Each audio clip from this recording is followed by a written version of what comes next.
to end, because I believe that generosity is a byproduct of people maturing in stewardship. It's a very necessary byproduct. It is what makes the world go around. It is what will fund the kingdom around the world. It is what Rayline says it will endow the evangel. Generosity is a byproduct, and a very important one. But when we, as a community and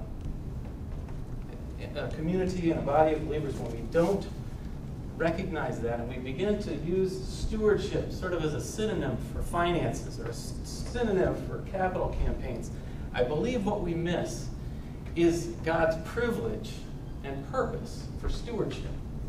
And so the goal of the stewardship materials that I mentioned before is to sort of reclaim and recapture in all its fullness what God intended for us as his stewards.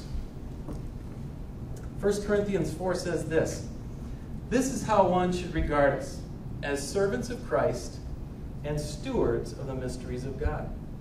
Moreover, it is required of stewards that they be found trustworthy." Stewardship, it was interesting, John, you mentioned earlier about God's economy. Stewardship in the original text comes from two words, oikos and nomos. Oikos means household, nomos means manager. We are God's household managers, if you will. When you put those two together, it says that combined they make up oikonomia.